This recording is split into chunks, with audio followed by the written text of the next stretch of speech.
Good morning, everyone, and welcome to my presentation on the application of systems analysis to educational planning. This is Ms. Grzia May P. Dingding of PhD EdLM. This approach will provide us a structured, data-driven way to address challenges in education, especially in the context of the Philippines.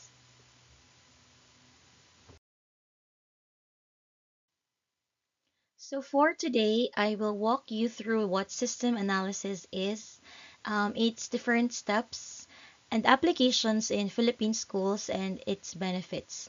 By the end of this presentation, I hope that you will see how this method can lead us to informed and effective decisions for improving our education system.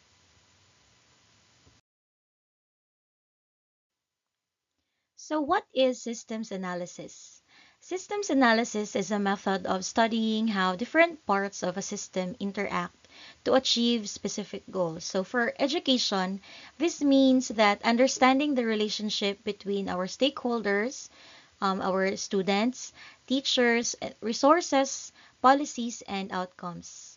Analysis Systems analysis helps us make better decisions by identifying problems, finding solutions, and monitoring and evaluating progress. For example, um, to improve literacy rates, we need to analyze factors such as teacher qualification, students' attendance and performance, and access to books and digital gadgets to identify the root causes and address them more effectively. So as I have said earlier that systems analysis is vital in education because it helps us make better decisions, use our resources efficiently, and solve problems effectively. So now let us discuss why do we use systems analysis in education? Why is it important? First is it aids us in identifying problems. Systems analysis helps us identify the root causes of problems, not just their symptoms. For example, if students have low test scores, systems analysis might reveal that the real issue is teacher competence or maybe lack of teaching materials. This ensures that we address underlying causes leading us to lasting improvements. Second is it aims us to allocate our resources more efficiently. So efficient resource allocation. Education budgets are often limited, like in these times where our education system, the Philippine government is in its shaky ground. Systems analysis helps us prioritize where to allocate our resources efficiently. For example, instead of distributing funds across all schools, systems analysis might show that rural schools with no internet access require more investment in ICT tools. So this ensures resources have its greatest impact. So the third one on our list is on strategic priority setting. So in reality, not all issues can be tackled all at once. In depth ed, we have overlapping and stacking duties one after the other.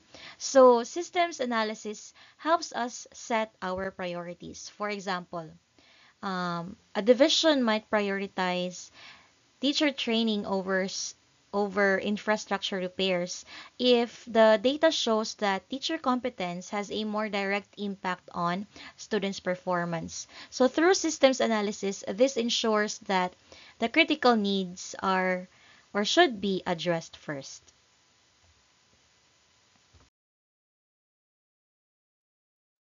Next, we have monitoring and evaluation, which we truly practice in the Department of Education every time we have our trainings and seminars or any other events we implement in our school or in our division. So, monitoring and evaluation. Systems analysis Systems analysis provides a framework for tracking progress and evaluating programs. Our division's ICT department keeps on developing applications or developing systems on how to do our monitoring and evaluation digitally for easy access of information or easy consolidation of data. So for example, after implementing a reading intervention or reading activity, there should be regular testing and feedback which can show us whether the implementation is effective or does it need improvement. So through this, it promotes accountability and ensures that there is a continuous improvement of the intervention applied.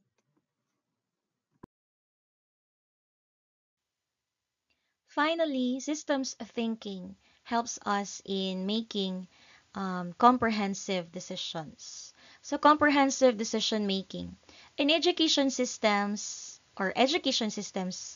that we have are complex and there are so many interrelated factors, financial, we have manpower, allocation of resources, and so on and so forth. So through systems analysis, it allows us to see the bigger picture, ensuring decisions and considering all relevant aspects. For instance, when we address students' absenteeism, so student absenteeism might involve various factors such as for far-flung areas, we have transportation, we have family income or health issues. This leads us to solutions that will help us see more practical and holistic solutions. So by addressing problems strategically and comprehensively, systems analysis transforms or helps us as we plan for interventions and improve our education system.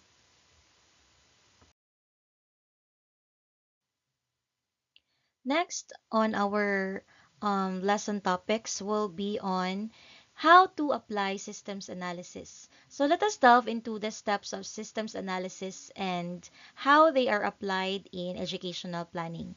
So each step ensures a thorough and systematic approach to solving and achieving our goals.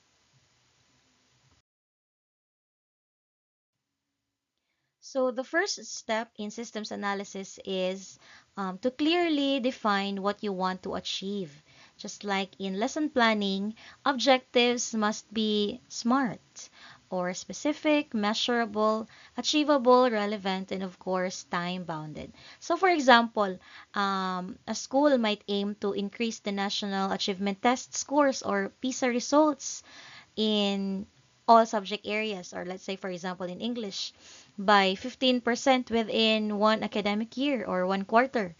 By setting these clear goals, we ensure that every action and resource is aligned to achieving them. So we also must have ample time allotment in planning this because this might involve the resources, financial is reflected in our AIP, the crafting of our action plans for the different implementations of learning interventions. The second step is on involves collecting relevant data such as attendance records, teaching performance, evaluations, and student test scores. So in DepEd for attendance, we have our SF1, SF2, or the attendance that we have during our learning intervention activities. For teacher performance evaluations, we have our IPCRF. And for our students test scores, we have our quarterly MPS.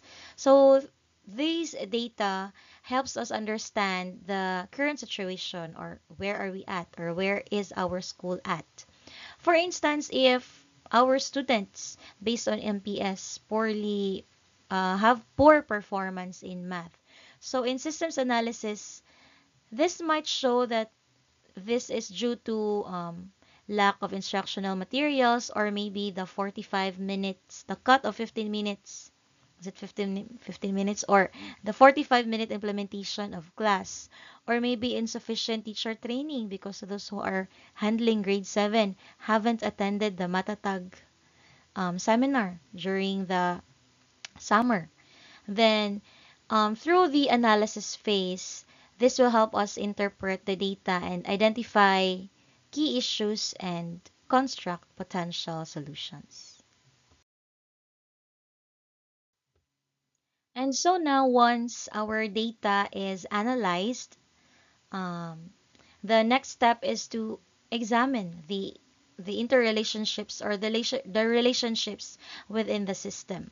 So in education, this means that we understand how different factors such as teacher qualifications, the one I have mentioned earlier, the students' attendance, even parental involvement, how do they influence each other? So, for example, poor attendance of our students might be linked to long distance, long distance travels, like for us with students coming from far-flung areas. So this affects the academic performance of our students because there might be times that they will not be able to attend classes, especially during this rainy season, that if there are heavy rains in the early morning, they would decide, or their parents would decide not to send them to school for their safety. So addressing one factor each, or one factor each time, can lead us to improvements and could also improve other factors that directly affects our system or our education system. So with a clear understanding of the problem, its causes, we can now propose evidence-based solutions. We can come up with action research, which is highly encouraged for us in the Department of Education. So for example, if in system analysis it reveals that students struggle with reading because there are no books in the library, or poor Wi-Fi connection in our e-classrooms, or students do not have direct access to books and digital gadgets for reading. So a solution might be to initiate a community book drive, or scheduling our students for the visitation in the computer laboratory or in the e-classroom for them to access the digital books, or even allocate budgets for library resources or online resources. So solutions like this are designed to target the root causes directly.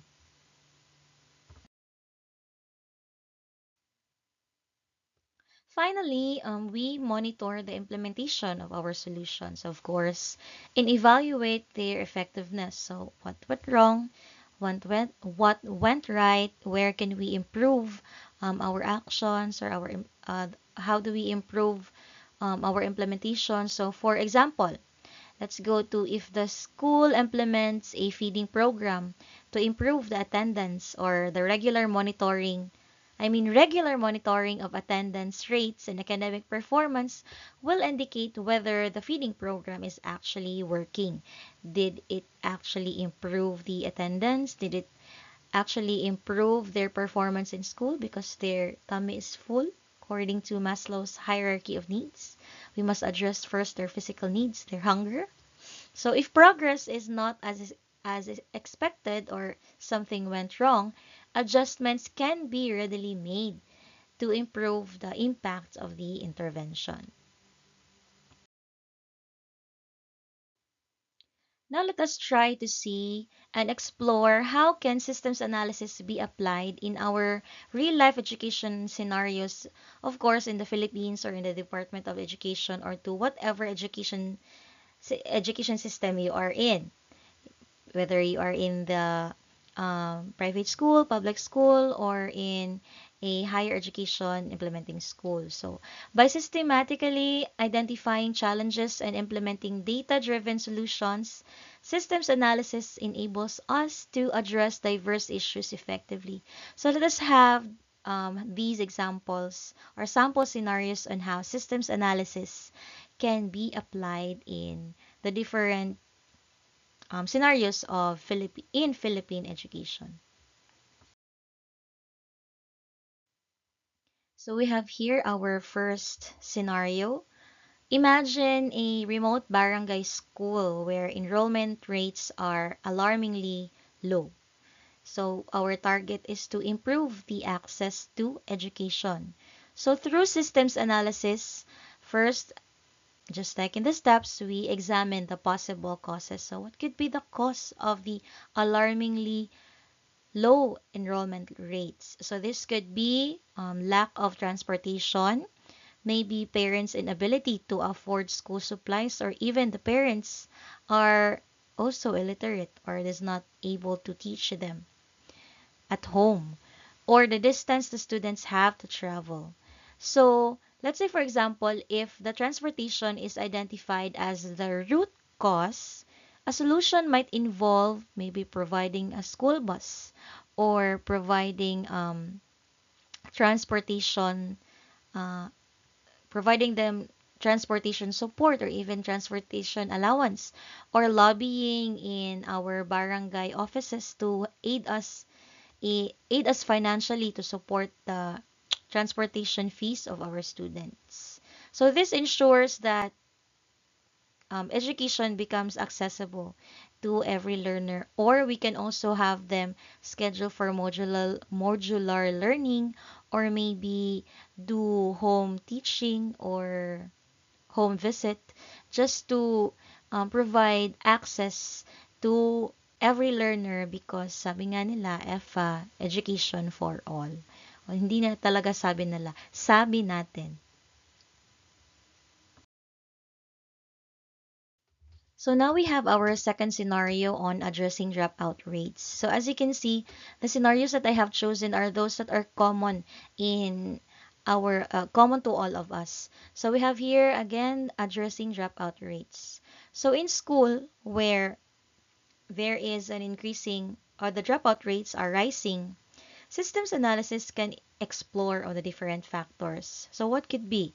It could be financial difficulties or financial responsibilities. The students might be working, or maybe poor academic support because their parents cannot also afford it. No one helps them, they help themselves to be in school. They support themselves. So if financial challenges are identified as, for example, the primary issues for the dropout rates, so we could have interventions like scholarships or school initiated scholarships. In our school, we have this Adapt a Child or Adopt a Learner, where we teachers would pledge to pay for their to give them allowances, or we pledge to pay for their miscellaneous fees just to help them to be in school. So we could also offer free lunches. We can have solicitations from different sectors or different personalities in our barangay just to help us in giving them food allowances, or school supplies can also be introduced or to be given to them for free. So on the other hand, if the problem is academic, or their poor academic performance or poor academic support, we could have peer tutoring programs through our SSG officers, or remedial classes from willing volunteer teachers. This could be implemented to help address the dropout rates. So next scenario that I think is common to us all is on how to optimize our resource allocation. So picture our school with limited funds. I guess lahat naman ng schools in the Department of Education no, have limited funds. And then the school admin is deciding between should we purchase ICT tools or repair the classroom infrastructure. Kaya for example, gikan na linugan, considering the safety or lacking of classrooms because of the overwhelming number of enrollees, for example. So in systems analysis, this can guide the decision by evaluating which option would have a greater impact. So we have here the weighing of priorities. So if the data shows that integrating ICT tools significantly boosts learning outcomes in most subjects, especially those schools that are implementing the Khan Academy, if you are familiar with that. So the school might prioritize technology while seeking other alternatives for funding repairs. Of course, if there's a will, there's a way. So this approach ensures the best possible use of limited resources. So we can have again tapping into our stakeholders, our local government units.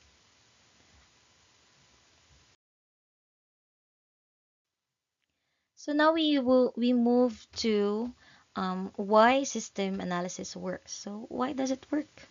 So first we have comprehensive planning. So systems analysis provides a holistic view of our system, of our educational system.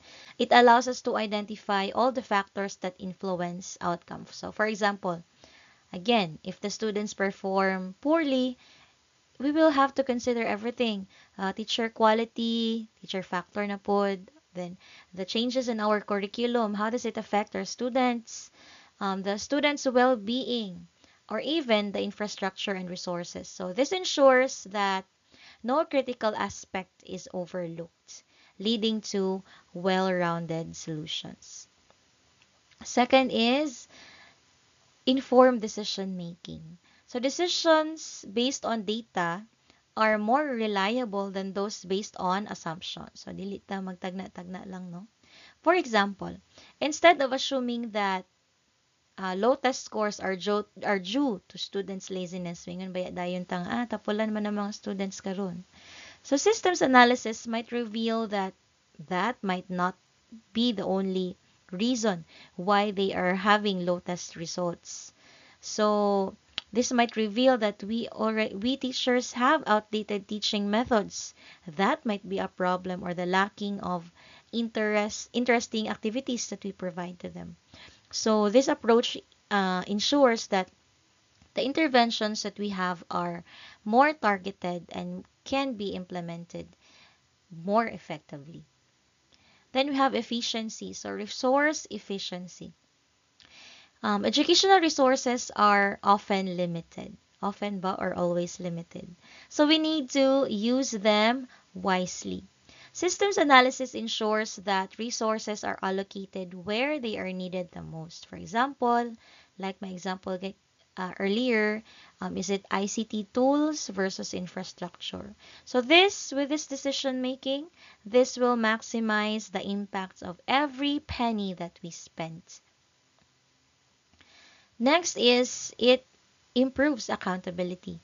Systems analysis builds accountability into educational planning because by setting goals or clear goals and objectives and monitoring the outcomes, which are the crucial steps in systems planning, it becomes easier to identify whether our programs, our activities, our implementations are actually working.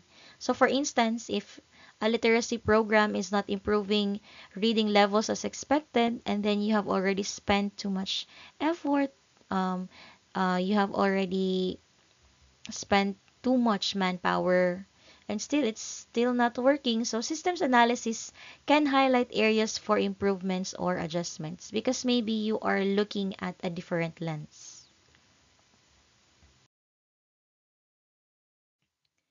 Then we have effective problem solving.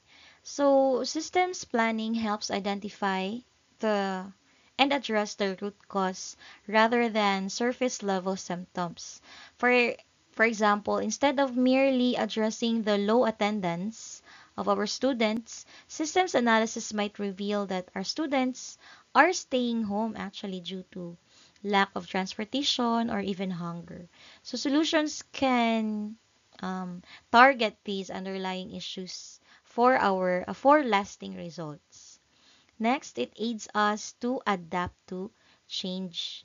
Education is a dynamic system, constantly influenced by social, economic, and technological changes. Systems analysis allows us to adjust strategies as new challenges or opportunities arise. So, for example, during the let's say during the pandemic time. So how did it affect us? So systems analysis helps us to identify the need for, di ba, distance learning tools or modular learning methods to keep education be accessible to our students despite the global pandemic. And then lastly, systems analysis works because it enhances collaboration, of course. So it involves multiple stakeholders, diba? Such as teachers, administrators, parents, our community leaders, our LGU. So by involving everyone in this process, it helps us, it builds shared understanding and unity and commitment for solutions. Mag-signing na dayon of mga MOU or MOA. So for example, let's go back to the dropping out issues. So, of course, this involves parents, even DSWD, katong mga Pantawid recipients, and local government units working together. So, the DSWD is closely monitoring those who are 4Ps recipients. So, by incorporating these benefits on why system analysis works, this ensures that our educational planning is strategic, impactful, and of course, responsive to the needs of the learners, the needs of the schools, and the needs of the community. So to summarize, systems analysis provides a structured, evidence-based approach to educational planning. It ensures efficient resource allocation and prioritizes impactful solutions. So by addressing these issues comprehensively and systematically, we can make informed decisions that lead to better outcomes for the students and our school. So for our Philippine schools, in the Department of Education, we can apply this method to tackle different challenges, such as number one, our low literacy rates. We're still low in PISA, and we are preparing for it. And then, teacher training gaps. So, December na, tinghurot na sa training resources. So training dili left and right na ang mga teachers.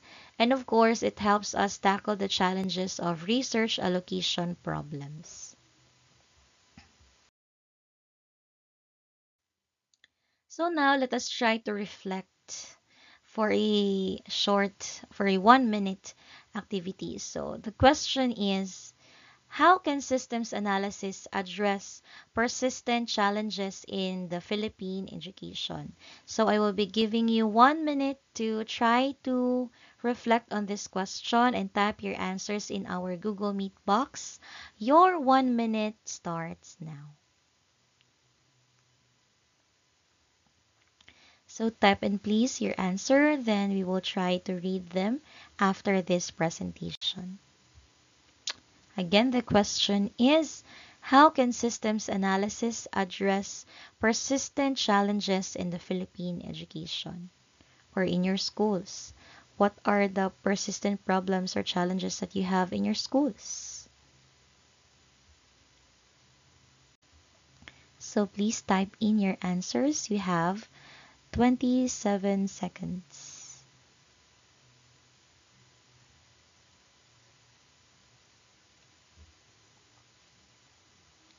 Then we will try to read your answers later after this presentation. 10 seconds. 8, 7, 6, 5, 4, 3, 2, and 1. Thank you so much, classmates. Now let us move on to our second reflection question. So for our second reflection question, we have, which part of the systems analysis process is most relevant to your current school or your current division? And try to tell us why. So start typing in your answers in the Google Meet inbox below. So again, you're given 1 minute. Your timer starts now. Yes. So again, your question is, which part of the process in systems analysis is most relevant to your current school or division, and try to tell us why. Type in your answers in the Google Meet inbox and we will try to read them after this presentation. So this will be part of your attendance or participation for this day's discussion. Thank you so much for those who have typed in their answers in our Google Meet box. 16 seconds in the timer. We will try to answer them or read them later after the presentation. 5, 4, 3, 2, and 1. Thank you so much, classmates, for your participation in our reflection questions. So thank you so much for listening. Thank you also to our course professor, Doc May Apat, for your time and attention in learning on the systems analysis and educational planning. So I hope that this discussion has given you valuable insights on how systems analysis can transform our educational planning and could help us in the final output of this course. So if you have any questions or would like to discuss this any further, please feel free to ask after this presentation. Thank you so much. This is Miss Crizian May P. Dingding of PhD Ed LM. Thank you and good morning.